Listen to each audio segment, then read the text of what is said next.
The first question I always get from people literally is like, how's the market? And it always kind of translates to what is my house worth?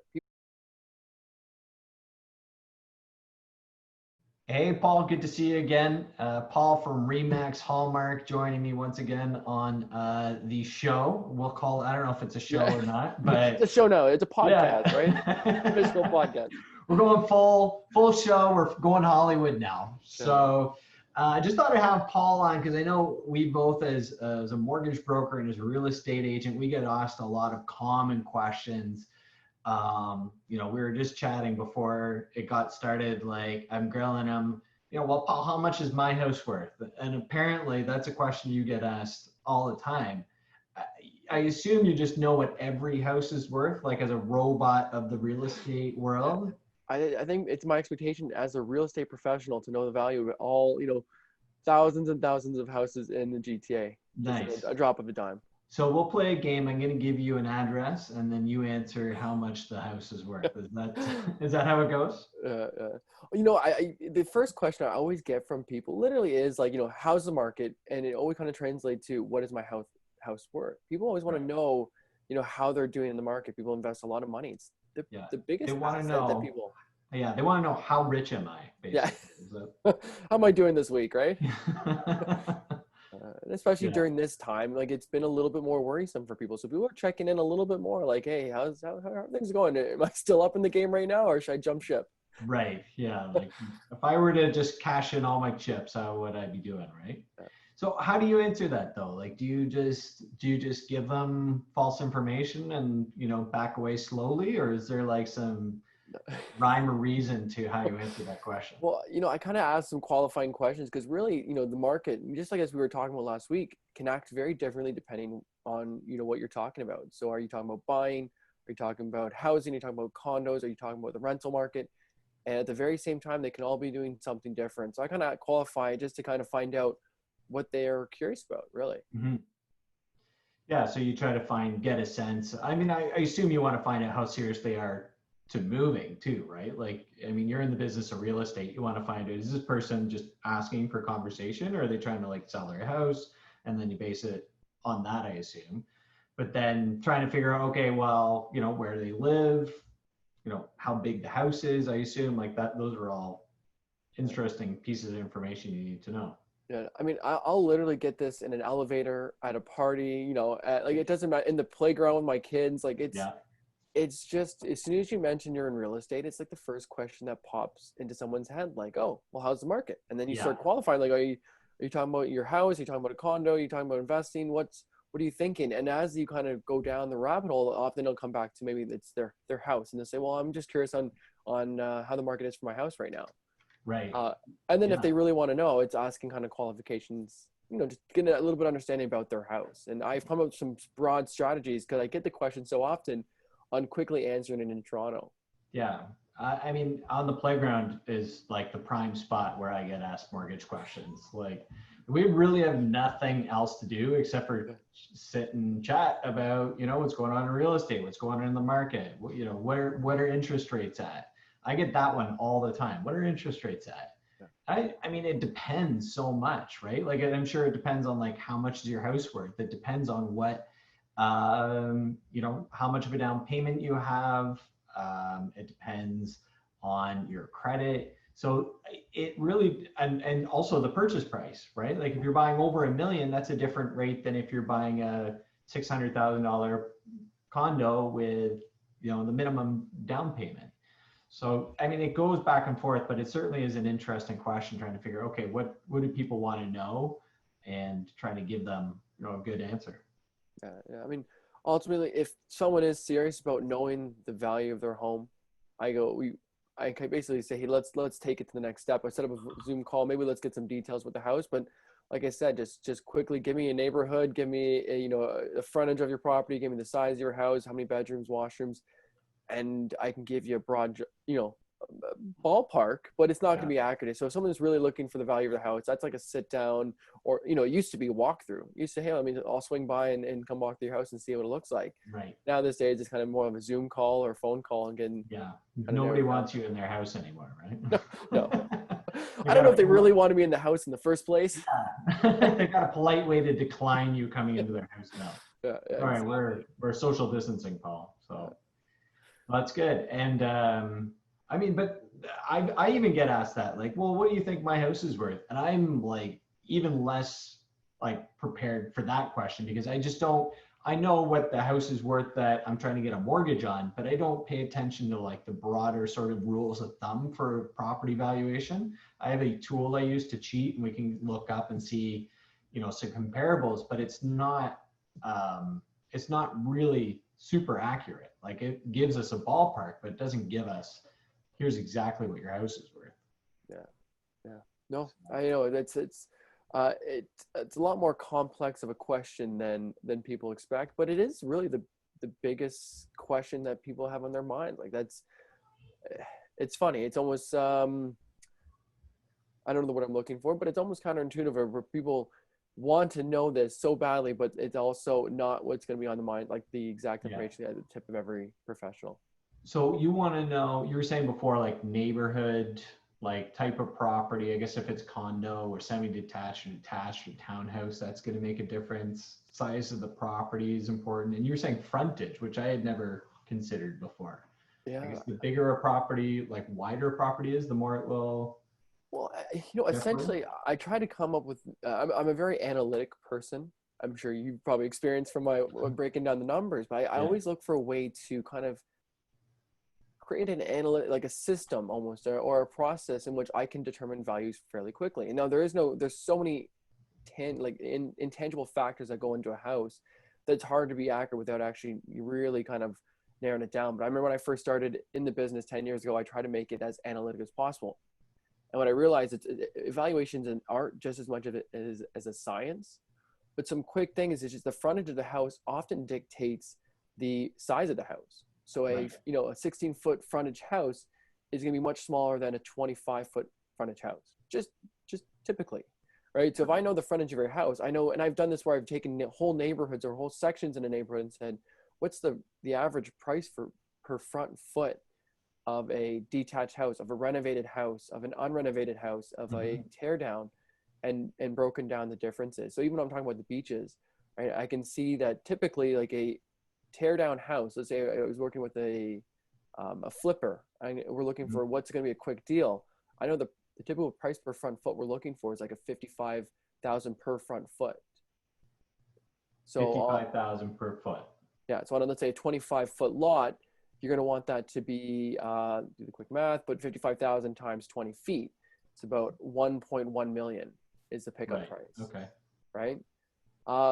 And then we look at what's the finished product. So if he's flipping and finishing that house and going to want to resell it, what's the finish? Well, I'll look at it and say, hey, what's all the resale value of finished, fully renovated or rebuilt houses in the neighborhood?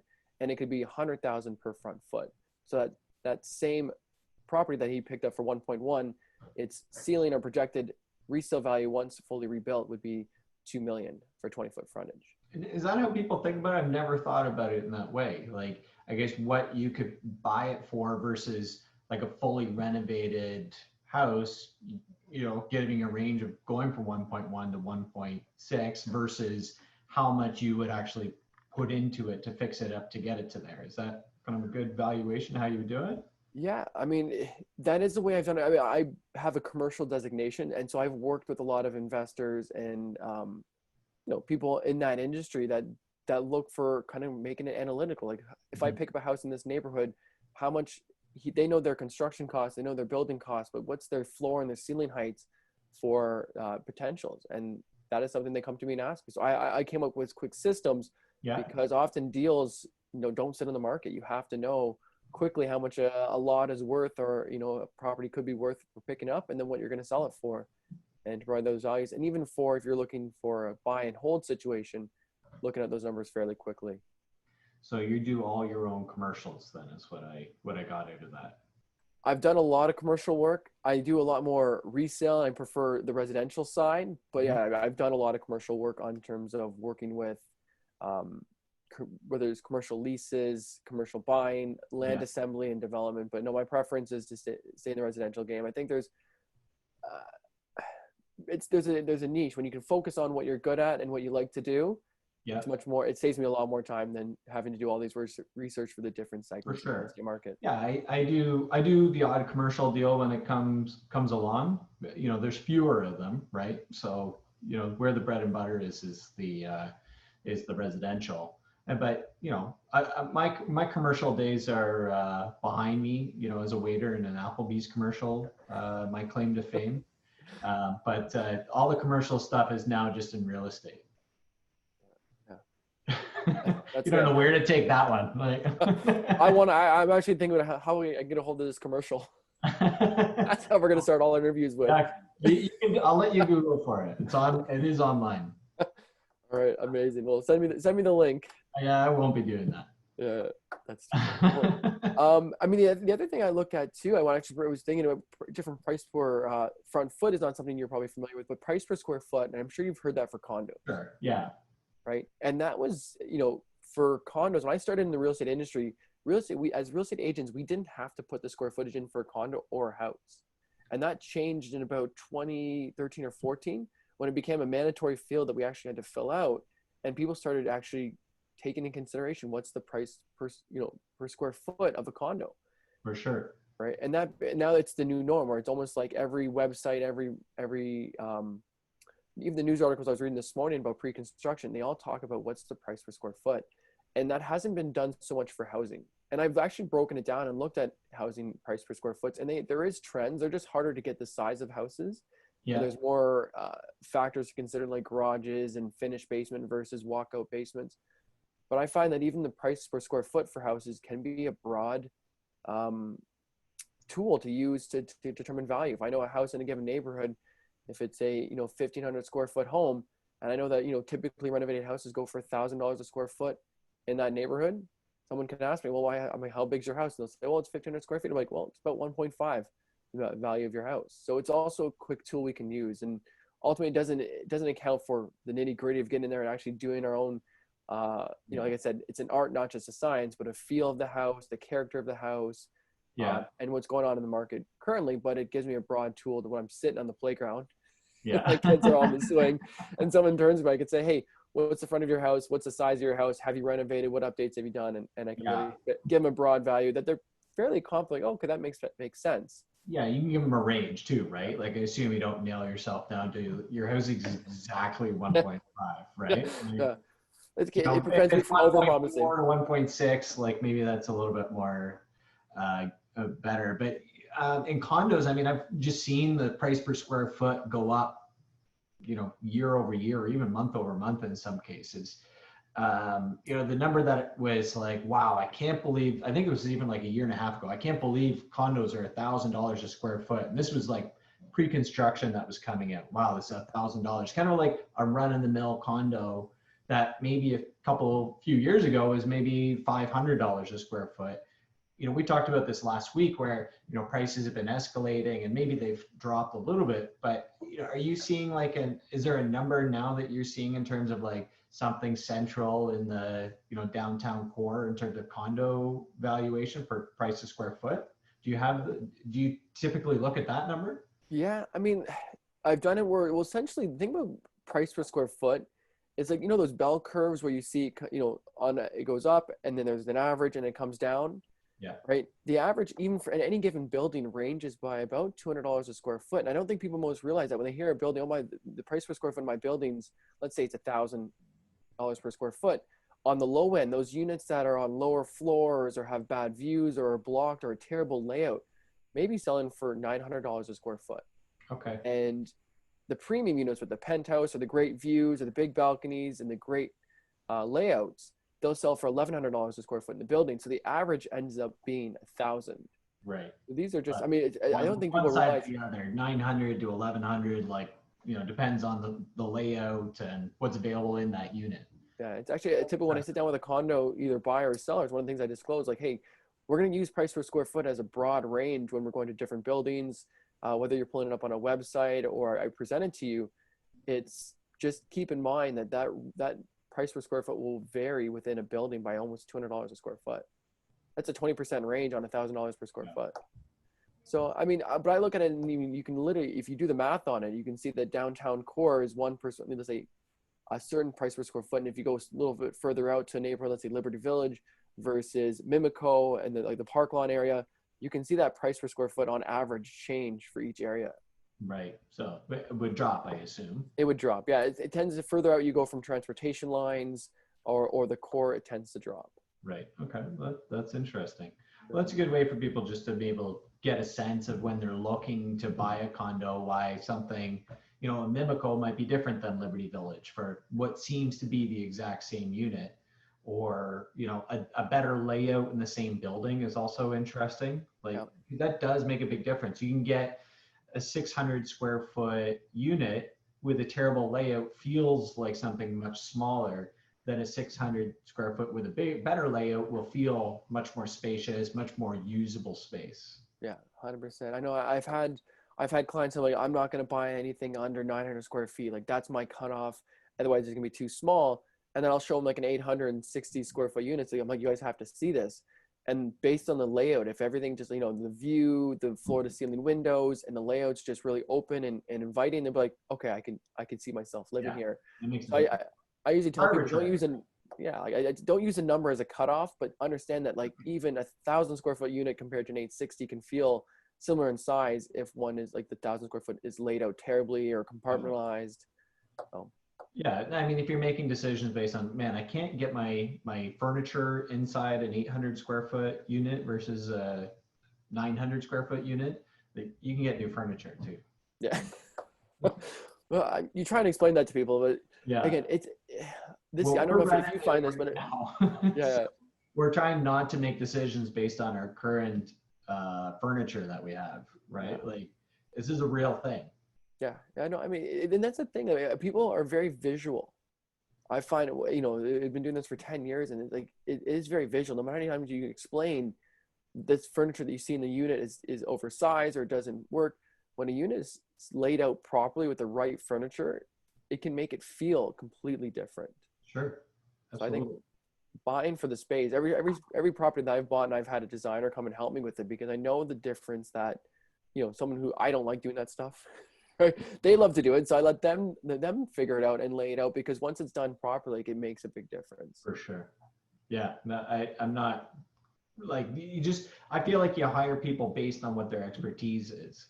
So somebody can come in and see a space and know what furniture will go in there is going to add value to your home if you're staging it for sale. Yeah, no, for sure. I mean, not even just for sale, but even for just for living, it can make a difference as you live in it, right? And so as you're going through and buying furniture. What's that? They just don't sell their houses; they live in them too. Is that they actually live in them? I know people are making money so fast, you don't think they live in it long enough to. No, the other thing I was going to talk about in terms of condo price per square foot, I thought I want to make sure I mentioned before we is that even in one neighborhood, you'll see buildings vary in terms of price per square foot. Like two neighboring buildings can be very different. Like one building right next to each other one could be, let's say $1,000 a square foot, another one's 900, and you'd be like, what's the difference? And some big impactors are age of a building. Mm-hmm. So a condo's age and its maintenance fee can play a big impact on the value of the unit.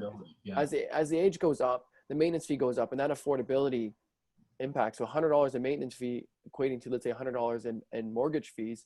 A buyer will look at this and say, hey, my total carrying cost needs to be $3,000 a month. So if that maintenance fee is high, let's say it's $200 higher than it should be, that's going to impact the mortgage either that they qualify for or the mortgage that they want to put on the property. Right. And so I'll notice that, older buildings typically have a lesser price per square foot. Sure. Yeah. And I mean, it can be an issue getting approved for, some buildings lenders don't like. They've been blacklisted for whatever reason. If there's like previous, maybe they haven't funded their reserve fund. Some lenders may decide that they don't want any part of that. The insurers also play a part. So CMHC, Genworth, and Canada Guarantee may feel that, that's not a property they want to insure. And so it may be difficult to get financing on a building, which can also lower the value. If it's, notoriously hard to get financing for it, less people are going to be able to buy it, and less demand means a lower price point too. Yeah. So do you have a cheat sheet or some way of recognizing these blacklisted buildings? Because I have an idea. When I'm out in the field, I can see certain buildings. I see them come in my listings. I'm like, yeah, that's probably one of them. based Yeah. on certain factors building. But do you have a list? I do get asked that every so often. That's not like a famous question I get asked, but like, do you have like a list of buildings that are, not being funded, for example? Yeah. And I don't, because each of the lenders would have a different list of buildings they'd be willing to lend on. It can, there's some work live spaces that can be difficult for financing. If there's, what's the word I'm looking for? If there's some legal action that's happening, that can also do it. I find though, like with my clients, what I do on a building that maybe I'm not sure about, or, I just want to check in, I can call the insurers and find out, do you have any known issues with this building? And if they have known issues, that means the lenders typically have known issues as well. And that'd be something that can help you not waste your time making an offer on something that, like, hey, all three insurers are out on this building. Even if you don't need that mortgage insurance, it's just riskier to go and try to get that financing. So I try to steer people in the direction of, hey, maybe don't go for this one. Yeah, that's great. I mean, for sure. I mean, I guess so. This is where kind of real estate experience comes in, because there is so many lists, even from CMHC, from different lenders. So there's no one source to determine blacklisted buildings. For me, it's just I recognize certain things right off the bat, whether it's from the property or the listing online, that I say, hey, this has some indicators to me. I'm going to flip it off to to my mortgage broker, and before I even show the property, make sure everything's okay with it. That's right. Yeah, you don't want to. You don't want to get too involved. You don't want to fall too much in love with a property that's just going to be a pain to get financing for. You can move on and let somebody else deal with that issue. Yeah, agree. Yeah, I mean, financing, like, I don't know if you have the same statistic, but the rule of thumb that we have, that I usually share with people, is that 1 in 6 deals fall through on financing. So that's really high. I don't think it's quite that. I mean, I don't have that. I mean, no, that doesn't happen to me. You probably don't, because you work with professionals. Right. You get their clients approved beforehand, but it's Really? it's almost a rule of thumb in our industry that when a financing deal comes in, that if that means that likely that client has, like, if you're representing the seller, that buyer may not have been pre-approved. Right. Yeah. And if that's the case, you got to ask the right questions, like, hey, do they have a pre-approval? Is everything lined up? Have they done, because appraisal aside, you want to make sure that buyer is qualified for what they're buying. Wow, 1 in 6. I guess that's possible. That's crazy. So if you ever wonder why agents fight so vigorously not to have their buyers without financing conditions, it's because a lot of deals can fall apart if they agree to a buyer. Yeah. Especially in a hot market, we don't want to agree to a buyer that hasn't been pre-approved or done their homework to make sure they're lined up and ready to go. And that's why when I work with my buyers, I'll say first step number 1 is contact Sean. Yeah, get your pre-approval done. First step. Yeah. Well, that's I can't believe that's that common, because in my opinion, people shouldn't be going out and making offers without getting pre-approved. Talking to a mortgage broker, at the minimum, talk to a bank to see what you might qualify for. Doing that homework, doing that due diligence on the largest purchase of your life makes complete sense to me, rather than trying to, just wing it. And I'll put the financing condition. If it doesn't work out, then I'll back away. I did talk to somebody yesterday who, they were like, well, I'm going to make an offer. I'm like, well, I can tell you, here's what I think you'll get qualified for, but I can't say for sure. Like, well, I'll put a condition of financing, and if it works out, then great. They ended up not making an offer. I feel like it talked them out of it a little bit, because they're just not prepared. Not doing that work ahead of time is just wasting everybody's time. It is, yeah. And from our side, it's the represent our what's what I'm looking for. It's basically a representation of us. So if I'm going around, and again, this business is all, even though there's 65,000 agents, there's a lot of repeat people that we run into. A lot, the top 10% does 90% of the business. So we're going to run into the same people over and over again. So if I have an unqualified buyer, that reflects poorly on me. Yeah. Right. So I make sure that I do my homework and I do everything that I need to do, so that it's my professional, standards on the line. Yeah, and you don't want to come up with that reputation as somebody who's not, who's giving these terrible offers, because it looks badly on you. It looks badly on your next client that you have that is pre-qualified, has a strong offer. they'll remember that. Oh, this deal fell through this agent before, Yeah. maybe we don't go with this one. But you know what's funny about this? So when you share about why don't people get pre-approved ahead of time? And I remember before I became a real estate agent, I bought my first condo. I was 23 years old, and I didn't get pre-approved first. I thought, just that online qualification. I'm going to stay within my, my affordability based on what I'm making. And I just came out of school and I started making money. And it's silly how just that simple advice of like, hey, actually go find out what you can shop with before you go shopping. Will save you a lot of heartache from trying to compete for a place that you can't even afford. Absolutely. It's such a big purchase and there's so many complex rules. It's, it's time well spent, and it costs nothing to get pre-approved. Yeah, and not having to deal with the stress of like, and I know when you're in the hot seat and you got a property that you like, and let's say it's got a financing condition of 2 or 3 days, and then you got to jump through hoops to get the gift letter from the parents or obtain a document from the government. If it's a very stressful process if you haven't done that in advance, because Absolutely. now you're emotionally attached to something. You really want the house, and all these other moving compartments can't seem to move fast enough to get it done. So that's just not a situation I want buyers in that I work with. So it's like, just get it done out of the way. Yeah. And then once you got that, we can start and really seriously look for a place. That's right. Anyway, that was really insightful, Paul. I'm looking forward to next week. We're going to talk about the Treb stats if they're out. Yeah, if they're out in time, I'll have something ready for you to talk about what's going on in the July market and how that affects the projections going forward. More slides for next week. More slides. Looking forward to it. Me too, buddy. We'll talk soon. All right. Talk to you later. All right.